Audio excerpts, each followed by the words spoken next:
Bonjour et bienvenue dans une nouvelle vidéo sur la cybersécurité. Donc ici on va voir un laboratoire dont un site est vulnérable à l'exploitation core avec des sites de confiance qui sont un protocole qui n'est pas sécurisé. On a un site internet dont la configuration core n'a pas été sécurisée et qui fait confiance à tous les sites domaines. En fait, alors c'est pas le protocole. En fait, on va voir plus loin qu'en fait c'est une injection XSS au regard de tous les protocoles. Pour résoudre ce laboratoire-là, on doit fabriquer un JavaScript qui utilise le vulnérabilité core pour retrouver en fait la clé API administrator. Une fois que ceci est mis dans un site malveillant, en fait on va avoir un site malveillant où l'utilisateur, donc ici ça va être l'administrateur, qui consulte ce site et grâce à une injection, on pourra récupérer sa clé gérée par une API. Ce laboratoire est résolu quand on a soumis la clé de l'API de l'administrator. On a un compte où on peut se connecter dont les identifiants sont winner ainsi que son mot passe Peter. Donc ça va nous permettre de forger notre exploit. La première chose à faire, c'est d'accéder au laboratoire. Donc on clique sur Access the Lab. Une fois ceci fait, on a accès au site ici. Et comme il nous était dit dans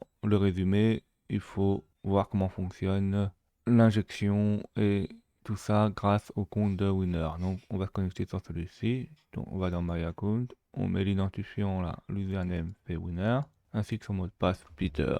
À partir de ça, il faut voir qu'est-ce qui va pas dans la configuration core. Donc, qu'est-ce qui permet ou pas d'accepter. Donc, comme on a vu dans le site précédent, en fait, quand on a un access control allo origin, c'est-à-dire qu'il va accepter notre lien. Donc, pour voir si ça fonctionne ou pas, il faut voir un endroit où on a eu du JSON par exemple là ici, là, générer et essayer de voir la requête, qu'est-ce qu'il nous renvoie. Donc on fait un Open Center Request Editor, clic droit sur le JSON, on regarde sur la réponse sur la requête, donc là sur la requête, il n'y a pas eu d'origine, et sur la réponse, on a les informations qui nous intéressent, donc l'username, l'email, l'API, la section, etc.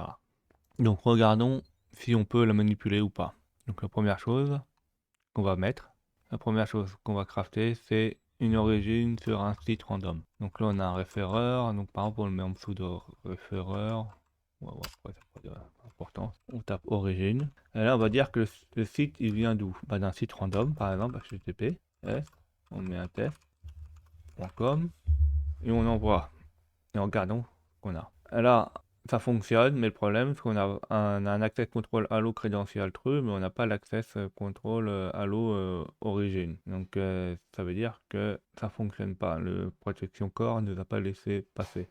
On n'a pas autorisé le site random. Maintenant, essayons avec nul.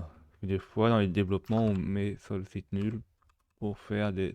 Et là, pareil, on a le même problème. Bah, on n'a pas l'access control à l'eau credential true, donc ça fonctionne pas. Maintenant, essayons avec le même domaine du site. Donc on va reprendre d'où vient le site, on fait un copier, on fait un coller, on peut mettre HTTP, et on envoie. Et là, ça fonctionne. On voit qu'on a un access control à l'eau origine et on a notre site HTTPS. Donc là, ça veut dire qu'en fait, si ça vient du même site, ça fonctionne. Maintenant, rajoutons autre chose pour voir s'il accepte les sous-domaines. Pour voir s'il accepte un sous-domaine, on met un sous-domaine bidon. On peut le mettre avant ou après, mais là on va le mettre avant. Par exemple, on met test, le sous-domaine test, avec le petit point, et on regarde est-ce que ça fonctionne. Et là on voit que HTTP, le sous-domaine test, point, a été accepté. Donc ça veut dire qu'à partir de là, on a un point d'entrée. Donc on pourra injecter. Par contre, l'autre problème, c'est qu'il faut trouver un sous-domaine qui existe dans le site. Donc voyons si dans le site, on a des sous-domaines qui existent. Donc là, on a déjà notre première vulnérabilité. Voilà. Donc retournons sur le site au départ, donc on clique sur Home, et regardons là si on a des sous-domaines qui peuvent exister. Donc on fait View, on n'hésite pas à regarder les liens qui passent, ça. On a des stocks, on fait Check Stock, voilà. Et là on voit qu'il y a un sous-domaine qui est apparu sur le site. Et donc ça, ce site-là, ça trouve, il pourra accepter ce sous-domaine, hein. On peut le vérifier. Donc, alors, on peut l'inclure dans le contexte si vous voulez. Il faut inclure contexte. Enfin, on pourra accéder là. On peut faire un copier-coller du sous-domaine. On peut reprendre une requête là qu'on a déjà envoyée. Donc on fait clic droit open recent requête editor. Et là l'origine on peut le changer par notre sous-domaine. Et on regarde déjà si le sous-domaine fonctionne. Donc on l'envoie. Et là on voit que ce sous-domaine là est fonctionnel. Donc ça on pourra l'utiliser. Deuxième faille problème qu'on pourra avoir. On est obligé de rapatrier les informations dessus. Donc il faudrait on fasse un script pour que ça fonctionne.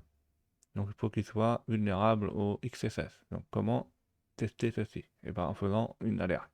Donc reprenons la dernière requête. Donc là, sur l'avant-dernière requête, on voit que dans le get, les produits ont été passés en paramètres. Donc ça se trouve là-dedans, là, c'est vulnérable. Donc comment voir si c'est vulnérable?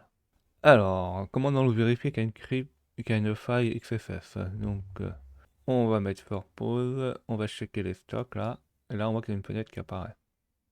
Après, une fois que c'est mis sur pause, là, sur la requête, on va changer la valeur du product ID et on va injecter du JavaScript pour voir si elle va être exécutée à l'intérieur. Voilà. Une fois que le script est mis là, on enlève la pause et on envoie en cliquant sur le bouton play. Et là, on voit que l'acte no pop-up est apparu. Donc on voit que cette injection, cet attribut est vulnérable à une injection XSS.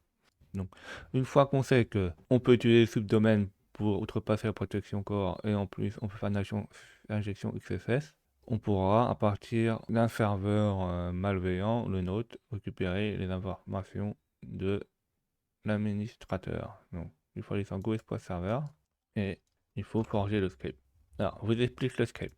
Donc là, le script va se faire sur script et on va faire un document location qui permet de changer l'URL. Là, je vous l'ai déroulé pour que ce soit plus facile à comprendre.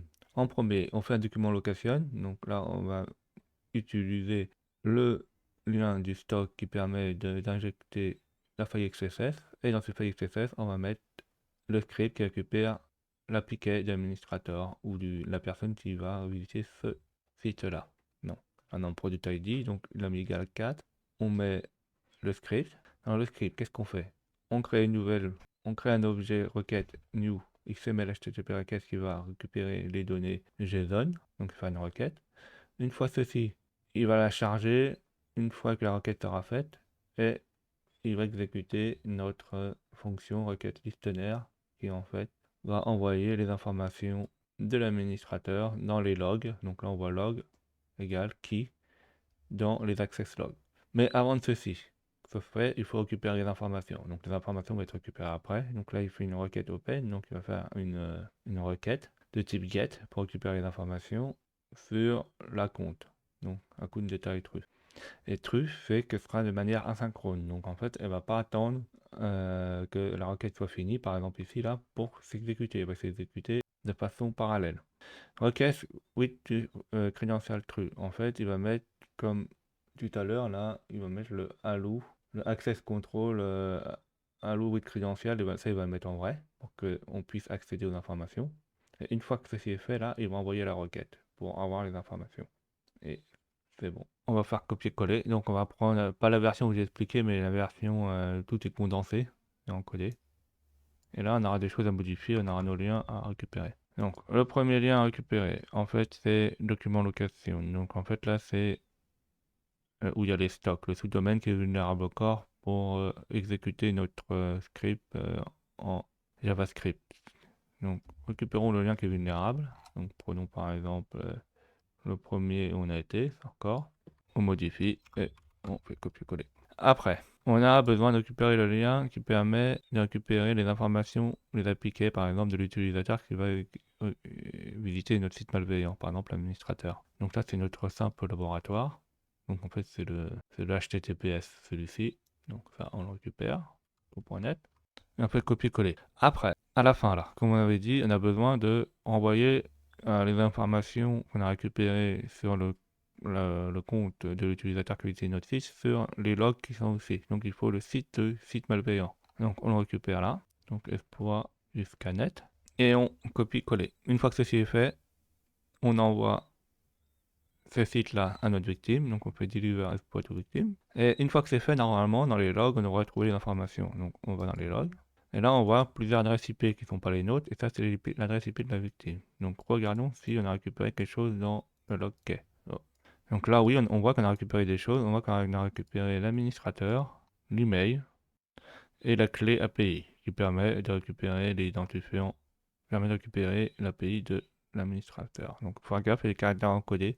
Donc tout ce qui est pourcentage 22 ou pourcentage, etc., ça faut pas le mettre. Et on copie cette clé. Une fois la clé, une fois la clé copiée, on retourne sur notre site et on fait Submit Solution. Donc là, on va soumettre la solution. On fait coller, on fait OK. Et là, notre laboratoire est résolu. Donc ce site nous apprend en fait, il faut faire gaffe, même au niveau des protections corps, il ne faut pas négliger tout ce qui est sous-domaine, hein.